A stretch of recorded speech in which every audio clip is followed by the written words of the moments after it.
Hi guys, the main team here, and welcome to my newest Let's Play. Yeah, set the settings the fastest possible there.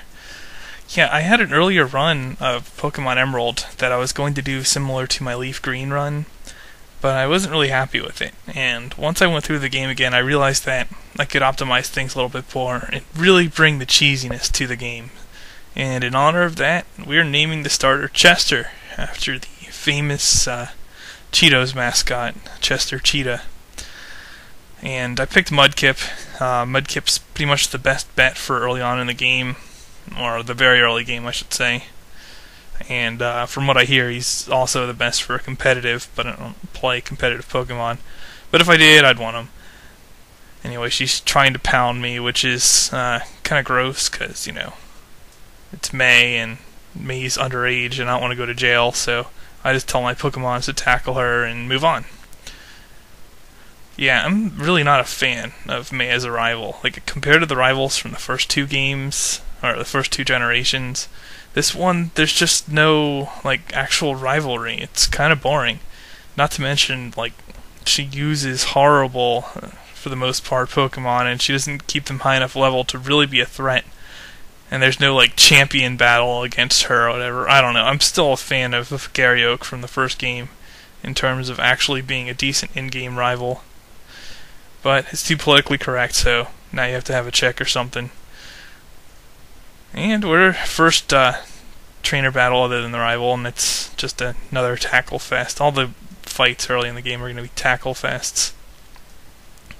Anyway, yeah, I'm not going to be restricting myself to just a starter this game. I will pick up other Pokemon. Hopefully it doesn't take too long, although you know how that goes sometimes.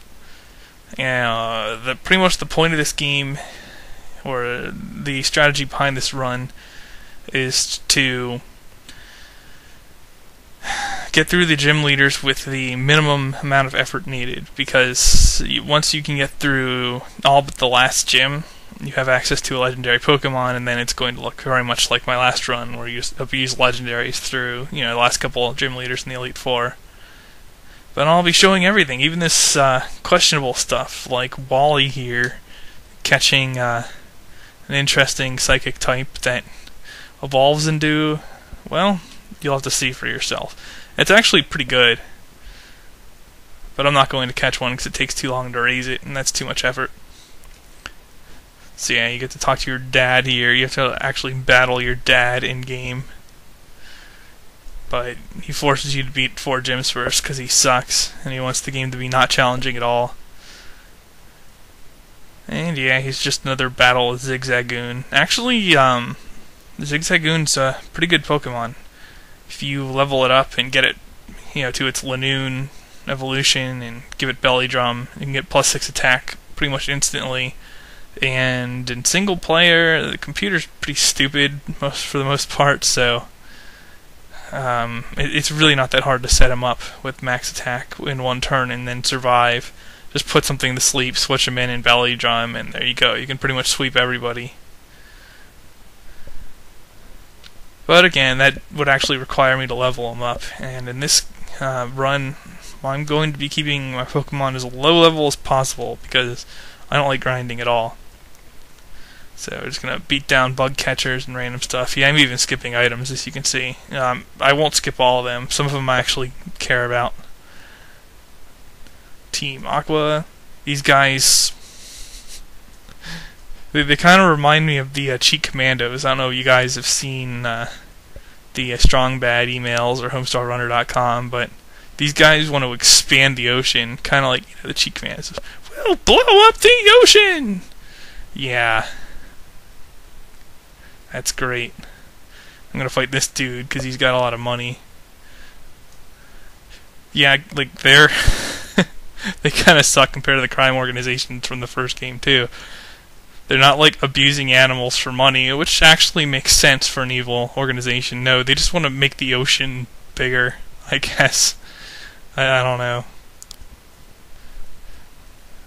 Personally, I think if you're going to be leading a criminal organization, you want to maximize the benefits from doing so. At least that's what makes sense to me. So yeah, I just pick up a couple items so I can heal in the gym and actually get through it. Because I'm pretty low level. Use these guys to get to a level where I can actually compete with Roxanne. And they all just have Geodudes, and Geodudes take quad damage from water attacks, so it's really not all that hard to one-shot them. Unfortunately, the gym leader has at least one thing that doesn't just get eviscerated instantly.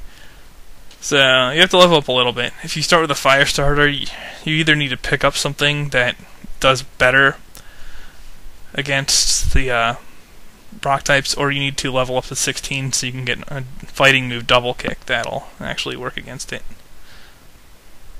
Yeah, she roughed me up a little bit there because I used X defend so that I could survive a couple attacks from her nose pass, whatever the hell that thing is. I mean, it's pretty aptly named if you ask me. And this thing's a little tough if you're really underleveled like I am. So my strategy for this particular fight is to just mud slap it to minimum evasion. It's not like she can switch, and it's not like computers actually do switch. And yeah, she'll heal it, but now its accuracy is so piss poor that I can just wear it down until it's done for. And there you go, that's the first gym leader taken care of. And I pick up Bide. I'm never really going to be strong enough to use it, but it's better than whatever I dropped there. Usually moves at the start of the game aren't so hot. And alright, this guy just sucks. He keeps losing his goods. Like, he can't protect himself at all. Like, he fights about as well as like a girl boxing against Mike Tyson or something. He's just useless. And I did not want to get no fight with this guy. Anytime you have a water type against grass, it's a pain. But these Shroomishes are doubly painful because they can paralyze you. And then a quarter of your attacks don't even go off.